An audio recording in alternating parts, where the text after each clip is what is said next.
एक अहम और बड़ी बैठक हुई है।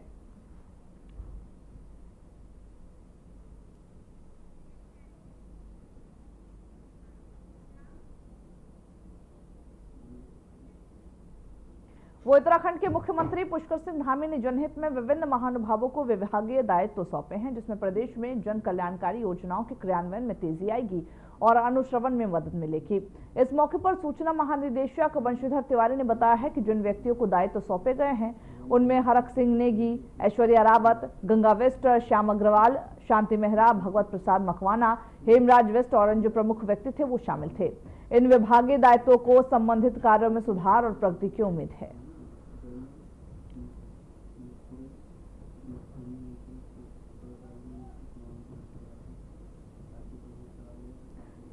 जहां मुख्यमंत्री ने विभागीय दायित्व सौंपे हैं और साथ ही साथ इन योजनाओं में सुधार को लेकर के ये बड़ा बदलाव किया गया है। विभागीय दायित्वों से योजनाओं में सुधार होगा, उनका ये कहना है। और साथ ही साथ मुख्यमंत्री ने ये विभागीय दायित्व लोगों को सौंपे। इसी पर ज्यादा जानकारी देने के लिए हमारे साथ हमारे सहयोगी हर्ष खनेरा जुड़ चुके हैं। हर्ष, पहले तो मैं आपसे जानना चाहूंगी, मुख्यमंत्री ने जो ये विभागीय दायित्व सौंपे हैं, कौन है वो लोग और साथ ही क्या कुछ दायित्व रहेंगे? जिस तरह से दायित्व बंटवारा सरकार में किया जाएगा और अभी कुल 20 लोगों को दायित्व दिया गया है, जिसमें कुलदीप कुमार है, रामचंद्र गौड़ है, रेणु अधिकारी है, अजय कोठियार है, श्याम अग्रवाल है, हरक सिंह रावत है, हरक सिंह नेगी है, शांति मेहरा है, ऐश्वर्या रावत है, शायरा बानो है, गंगा बिस्ट है, भगवत प्रसाद है, हेमराज बिस्ट है, फूलचंद है। इसके अलावा रामचंद्र नौटियाल है, रजनी रावत है और जो ओम प्रकाश है वो भी इसमें, उनका नाम भी इसमें शामिल है। दूसरी तरफ भुवनेश उपाध्याय है और साथ ही साथ ऋषि कंडवाल हैं, वीरेंद्र दत्त सेमवाल हैं और श्याम नारायण पांडे हैं। तो कुल मिलाकर के 20 लोगों को दायित्व दिया गया है पूजा। और ऐसे में वन महकमे से लेकर के और महिला उद्यमी परिषद का हो या फिर राज्य महिला आयोग का हो, सभी को यहाँ पर अलग अलग जिम्मेदारी दी गई है। और सबसे खास बात है कि जो शायरा बानो है उनको राज्य महिला आयोग में उपाध्यक्ष का पद दिया गया है। और ऐसे में शायरा बानो इसलिए भी चर्चित रही हैं क्योंकि जो 3 तलाक का जो मामला था सबसे पहले उन्होंने उठाया था और उसकी लड़ाई उन्होंने लड़ी थी अंतिम रूप तक, जब तक उस पर कोई फैसला नहीं। तो कहीं न कहीं तमाम महिलाओं को भी यहाँ पर जगह देने का काम किया गया है। इनाम के तौर पर उनको एक लाल बत्ती यहाँ पर दी गई है और जिस तरह से तमाम जो लोग हैं उनको भी यहाँ पर अभी कुल मिलाकर के पूजा 20 लोगों को जिम्मेदारी दी गई है। और इसके अलावा ये बताया जा रहा है कि जो आने वाले समय में यानी कि ये लिस्ट, दूसरी जो लिस्ट है वो भी जारी हो सकती है। तो जाहिर सी बात है कि सरकार की जो कामकाज है पूजा, उसे कम करने के लिए सरकार इस तरह से दायित्व देती है और हर बार दिया। आप महज कुछ ही समय बाकी बच गया है क्योंकि अब बहुत नजदीक विधानसभा के चुनाव भी हैं, यानी कि 2027 में विधानसभा चुनाव होने हैं और अभी 25 है और 26 यानी कि 1 वर्ष के बाद अगले साल जो है वो विधानसभा के चुनाव होने हैं।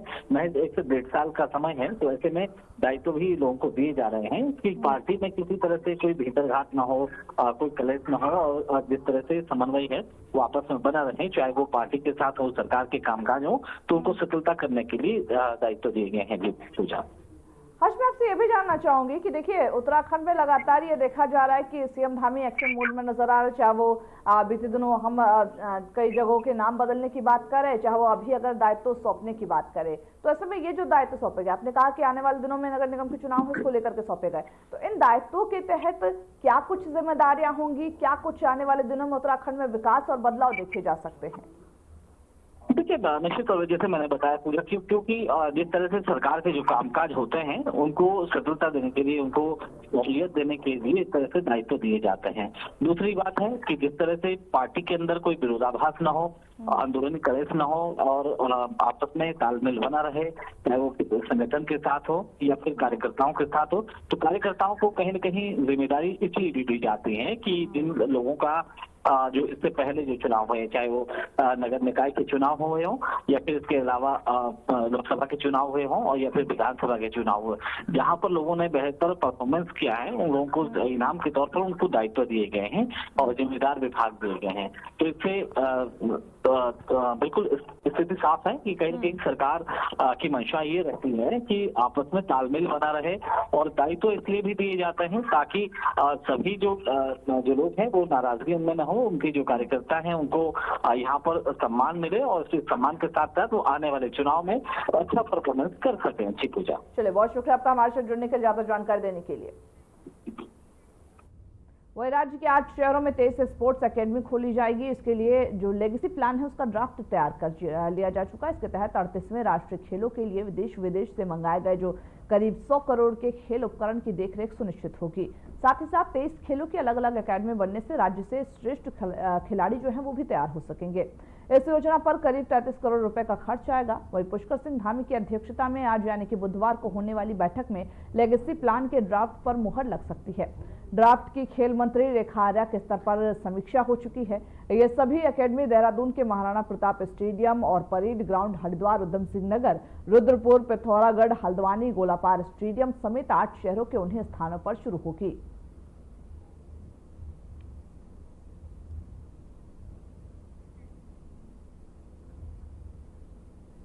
वही बीते दिनों धामी सरकार ने एक बड़ा फैसला लेते हुए उत्तराखंड के कई जगहों के नाम बदल दिए हैं और इस पर सियासत भी तेज हो चुकी है।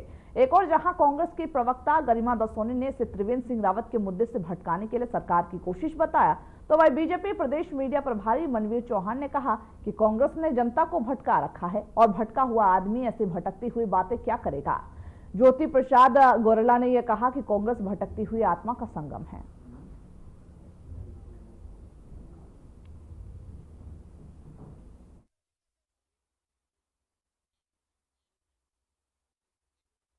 बहुत अच्छी कोशिश है। त्रिवेंद्र रावत जी के बयान से अवैध खनन को लेकर जो सदन में उन्होंने बयान दिया उससे उत्तराखंड भाजपा में घमासान मचा हुआ था।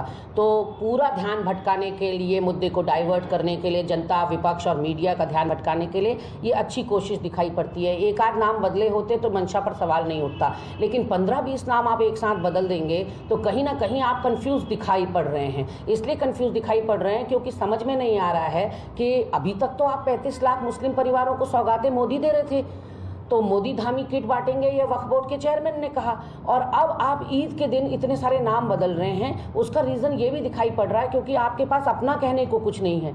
जन भावनाओं के अनुरूप, संस्कृति और विरासत के अनुरूप आदरणीय मुख्यमंत्री पुष्कर सिंह धामी जी ने कुछ स्थानों के नाम परिवर्तित करने का ऐतिहासिक निर्णय लिया है। इसका भारतीय जनता पार्टी स्वागत करती है और माननीय मुख्यमंत्री का धन्यवाद करती है। निश्चित रूप से जिस प्रकार से जिन महान लोगों ने देश की विरासत के लिए, संस्कृति के संरक्षण के लिए काम किया और देश के लिए अपने बलिदान दिया, ऐसे इस निर्णय से, निश्चित रूप से इस निर्णय से ऐसे लोगों को से लोग प्रेरणा लेंगे।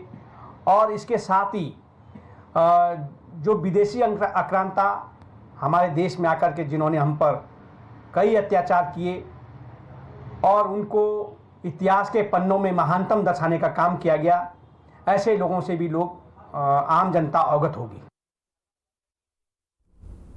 वही वक्फ संशोधन विधेयक आज लोकसभा में पेश किया जा रहा है, जिसको लेकर के कांग्रेस लगातार सरकार पर हमलावर है।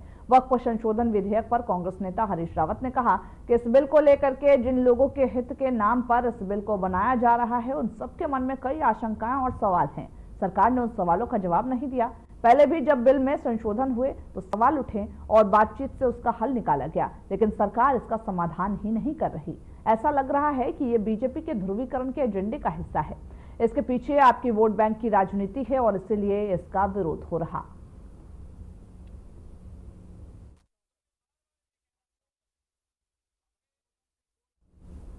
वही देहरादून और हरिद्वार में मिलावटी कुट्टू का आटा खाने से सैकड़ों लोग फूड पॉइजनिंग के शिकार हो गए, जिन्हें अस्पताल में भर्ती कराया गया था। इसके बाद खाद्य सुरक्षा विभाग ने हरिद्वार में सघन चेकिंग अभियान चलाया। 3 जो टीमें हैं उन्होंने भगवानपुर, सिडकोल और हरिद्वार के बाजारों में छापे मारे और कुट्टू के आटे के सैंपल भी लिए। साथ ही साथ 25 किलो आटा भी इस दौरान जब्त किया। अधिकारियों ने मिलावटखोरों के खिलाफ जल्द से जल्द और सख्त कार्रवाई की चेतावनी दी।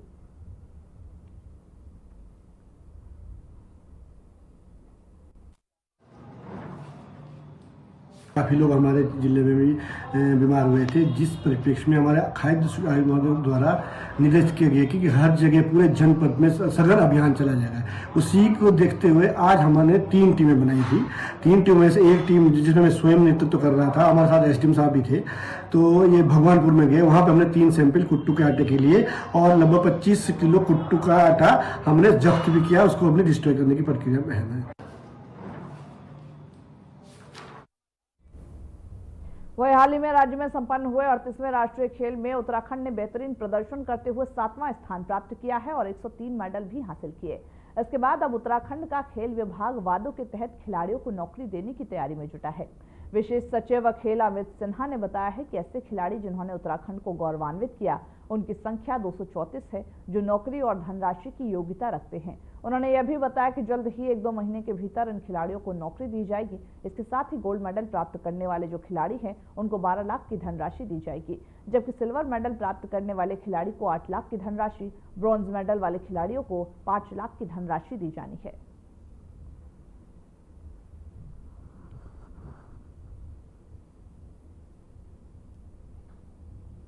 तो जहां 234 खिलाड़ियों ने एक अच्छा प्रदर्शन करके उत्तराखंड का नाम रोशन किया, इसी पर खेल जो मंत्री है उनकी ओर से ऐलान किया गया था उनको नौकरी देने का। इसी पर लगातार काम करते हुए नजर आ रहा है। ब्रॉन्ज मेडल वालों के लिए अलग क्राइटेरिया रखे गए हैं और साथ ही सिल्वर और गोल्ड मेडल वालों के लिए अलग क्राइटेरिया रखा गया।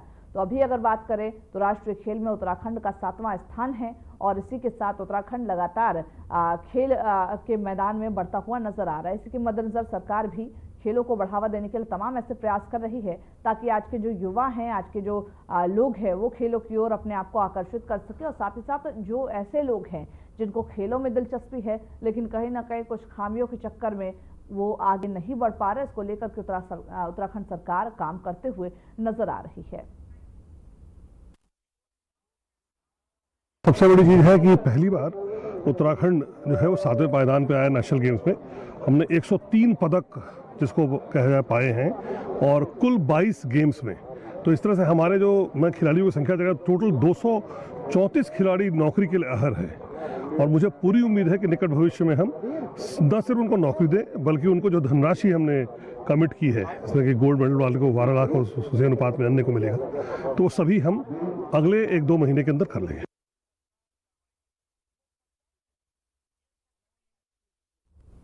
वही हरिद्वार के शिवालिक नगर पालिका कार्यालय में अध्यक्ष राजीव शर्मा और वार्ड 7 के सभासद रॉबिन सिंह के बीच बैठक के दौरान जमकर विवाद हुआ।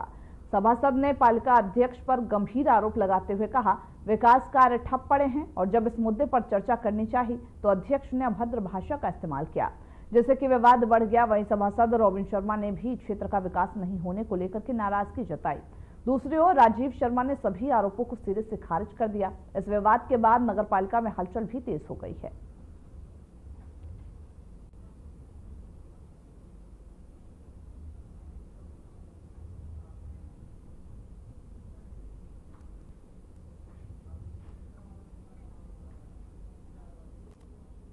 बढ़ते अगली खबर की ओर, जहां पर शहर में 4 किताबों की दुकान पर प्रशासन और राज्य कर विभाग की टीम औचक निरीक्षण करने पहुंची थी। इस दौरान ही विभिन्न कक्षाओं की पाठ्य पुस्तकों में ISNB नंबर और साथ ही बारकोड न होने और अन्य जो अनियमितताएं हैं वो मिलने के संबंध में कोतवाली नगर पर 4 अलग अलग अभियोग पंजीकृत करने गए थे। अभियोग पंजीकृत होने के उपरांत ही उक्त जो प्रतिष्ठान है उनके संचालकों द्वारा लगातार किताबों की बिक्री की जा रही थी, जिसके संबंध में SSP देहरादून को प्राप्त सूचना पर अपराध की पुनरावृत्ति होने और साथ ही रोकने हेतु प्रशासनिक टीम गठित करने के संबंध में जिलाधिकारी देहरादून को रिपोर्ट प्रेषित किया गया। पुलिस द्वारा प्राप्त जो रिपोर्ट है उसमें जिलाधिकारी देहरादून द्वारा उक्त जो 4 प्रतिष्ठान है उसको सीज करने के आदेश निर्गत किए गए। तो जहां प्रशासन की टीम ने निरीक्षण किया था 4 किताब की दुकानों पर बड़ी कार्रवाई हुई है, जहां पर यह पाया गया कि न तो बारकोड स्कैनर्स हैं और साथ ही साथ तमाम ऐसे अनियमितताएं थी जो इस दुकानों पर पाया गया, जिसको लेकर के कार्रवाई करते हुए पुलिस नजर आई है और इन सभी दुकानों को सीज किया गया और साथ ही अन्य जो दुकानें हैं उस पर भी नजर बनाए हुए हैं और अन्य दुकानों पर भी लगातार छापेमारी चल रही है और साथ ही साथ जो अनियमितताएं हैं उसको पकड़ने के लिए पुलिस लगातार काम करते हुए नजर आते। देहरादून से ये जो तस्वीरें हैं वो हम आपको दिखा रहे हैं। प्रशासन की टीम वहां पर निरीक्षण करने पहुंची थी, लेकिन कई अनियमितताएं इन दुकान के स्टॉल्स पर मिली, जिसके बाद पुलिस ने एक्शन लेते हुए इन दुकानों को सीज किया और साथ ही कई दुकानदारों को ये कार्रवाई के लिए बोला भी गया है कि अगर अगली बार ऐसा कुछ हुआ तो अगली बार कार्रवाई होते हुए नजर आएगी।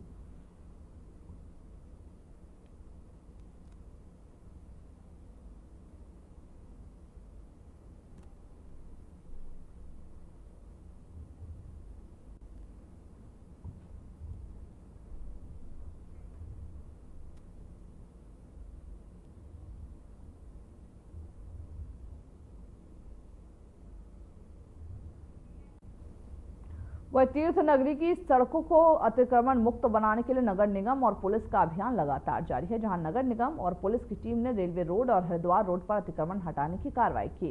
इस दौरान कई दुकानदारों ने सड़कों पर अपनी दुकानें सजा ली थी, जिसको लेकर के जिनका जो सामान है वो नगर निगम टीम ने जब्त किया है।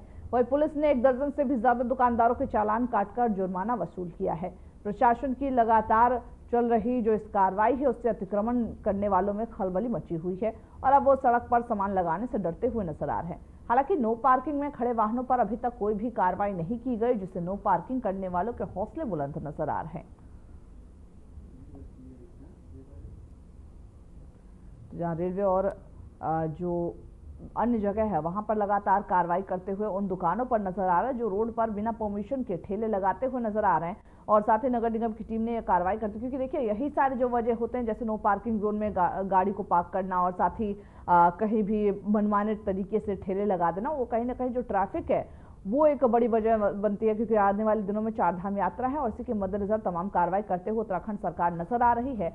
और अवैध पार्किंग में अगर कोई गाड़ी लगाते हुए पाया गया, हालांकि उस पर अभी तक कोई कार्रवाई नहीं हुई है, लेकिन बिना किसी परमिशन के जो ठेले लगाने वाले बंदे हैं उन पर जरूर कार्रवाई हुई है, जिससे कहीं ना कहीं लोग डरे हुए हैं।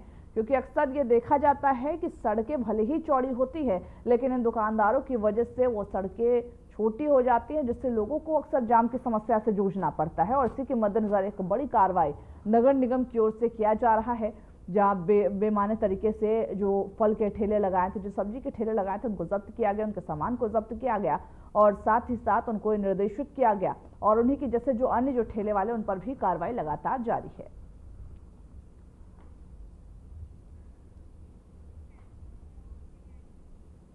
वही हरिद्वार के गुरुकुल कांगड़ी विश्वविद्यालय में कर्मचारियों ने रजिस्ट्रार के खिलाफ मोर्चा खोल दिया। कर्मचारियों ने कुलपति ऑफिस पहुंचकर रजिस्ट्रार के खिलाफ नारेबाजी की। इसके अलावा रजिस्ट्रार को यूनिवर्सिटी से हटाने की मांग की गई। यूनिवर्सिटी के कर्मचारी अपने वेतन संबंधी मांगों को लेकर के प्रदर्शन कर रहे थे। हालांकि कर्मचारियों का एक कहना है कि पिछले कई सालों से उनकी मांगों को लटकाया जा रहा और उनकी सुनवाई नहीं हो रही। यूनिवर्सिटी के रजिस्ट्रार उनकी मांगों को गंभीरता से नहीं ले रहे और इसीलिए उन्हें पद से हटाया जाना चाहिए।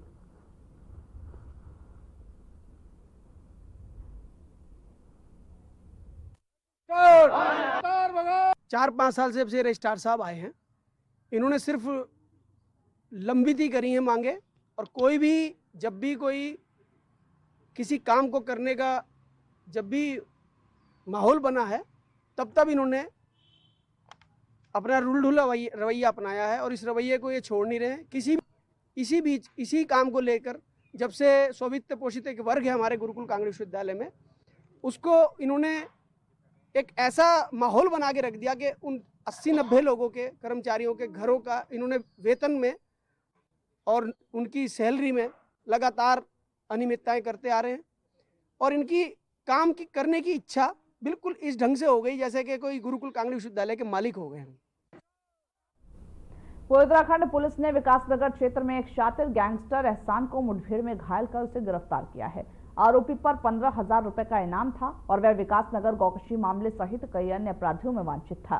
वही पुलिस के अनुसार एहसान पर 1.5 दर्जन से भी ज्यादा मुकदमे दर्ज हैं, जिसमें गौकशी, गौतस्करी और गैंगस्टर जैसे गंभीर अपराध शामिल है।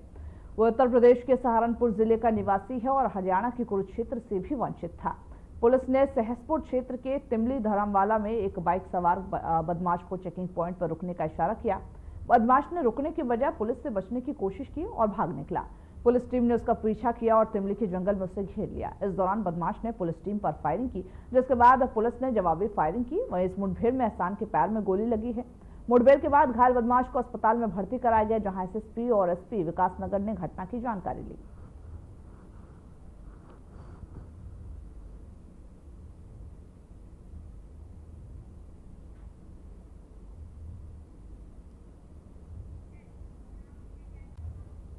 उत्तराखंड के उत्तरकाशी जिले के मोरी तहसील में आज एक दर्दनाक सड़क हादसा हुआ। एक यूटिलिटी वाहन अनियंत्रित होकर के सड़क पर ही पलट गई, जिससे कुछ लोग सीधे गहरी खाई में जा गिरे। इस हादसे में एक नेपाली मूल के व्यक्ति की मौत हो गई है। वही साथ ही 5 से 6 लोग गंभीर रूप से घायल बताए जा रहे हैं। स्थानीय ग्रामीणों ने तत्परता दिखाते हुए बचाव कार्य शुरू किया और घायलों को निजी वाहनों से CHC पहुंचाया गया। वही सूचना मिलते ही प्रशासन हरकत में आई। 108 एम्बुलेंस, पुलिस, SDRF और साथ ही राजस्व विभाग की जो टीमें थी वो तुरंत मौके पर रवाना हुई। इस हादसे के बाद क्षेत्र में हालांकि हड़कंप मचा हुआ है।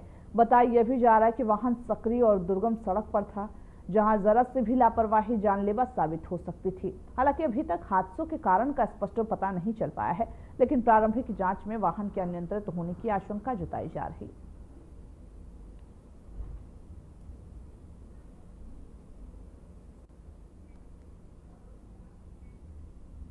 वो उत्तरकाशी जनपद के गंगोत्री नेशनल पार्क के चारों गेट देश विदेश के जो पर्यटक हैं उसके लिए खोल दिए गए हैं। हालांकि गौमुख ट्रैक मार्ग पर अधिक हिमपात और भूस्खलन है, जहां पार्क प्रशासन मार्ग को ठीक करने की कोशिश भी कर रहा।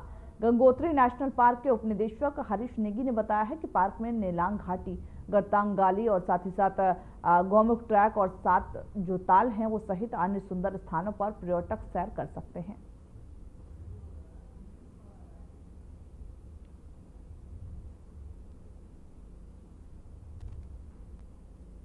चारों के चारों गेट पर्यटकों के लिए खोल दिए गए हैं। इस साल आशा है कि अधिक संख्या में पर्यटक गंगोत्री नेशनल पार्क का दीदार करेंगे और यहाँ की जो सुंदर सुरम्य वातावरण है उसका लाभ उठाएंगे और आनंदमय होकर यहाँ से जाएंगे। जैसे कि गंगोत्री गौमुख जो ट्रैक रूट है वो भारी हिमपात व भूस्खलन होने के कारण अभी जगह जगह उसमें मरम्मत का कार्य किया जाना है, जो कि अभी गतिमान है और हम आशा करते हैं जल्द ही वो ट्रैक मार्ग पर्यटकों के लिए खोल दिया जाएगा। फर्स्ट ट्रैकर हैं और गर्तांग वैली में आए हैं, तो क्या कहेंगे?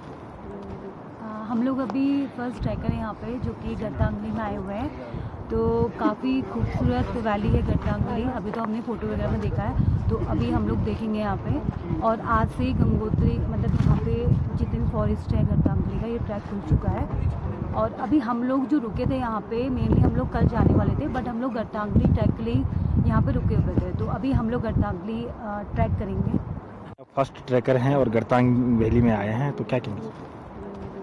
हम लोग अभी फर्स्ट ट्रैकर हैं यहाँ पे, जो कि गर्तांगली में आए हुए हैं। तो काफ़ी खूबसूरत वैली है गर्तांगली। अभी तो हमने फ़ोटो वगैरह में देखा है, तो अभी हम लोग देखेंगे यहाँ पे। और आज से ही गंगोत्री मतलब यहाँ पे जितने भी फॉरेस्ट है गर्तांगली का, ये ट्रैक खुल चुका है। और अभी हम लोग जो रुके थे यहाँ पे, मेनली हम लोग कल जाने वाले थे, बट हम लोग गर्तांगली ट्रैक के लिए यहाँ पे रुके हुए थे। तो अभी हम लोग गर्तांगली ट्रैक करेंगे। जी सभी लोगों के लिए नमस्कार। और आज हमारे गंगो नेशनल पार्क के जो चारों गेट हैं वो पर्यटकों के लिए खोल दिए गए हैं। और हालांकि जो हिमपात हुआ है अभी गंगोत्री गौमुख के जो ट्रैक है, हालांकि थोड़ा अभी बंद है, अभी नहीं खोल दिए जाएंगे, क्योंकि जब तक उसमें साफ़ सफाई अभी काम भी चल रहा है और काफ़ी अभिलांच आ रखे हैं, तो उसी के बाद उसको खोल दिया जाएगा। बाकी जितने भी गेट हैं हमारे गर्तांगली हो या नेलोंग के लिए खोल दिए गए हैं। तो चलिए खबरों के हमारे इस बुलेटिन में बस इतना ही। मुझे दीजिए इजाजत। नमस्कार।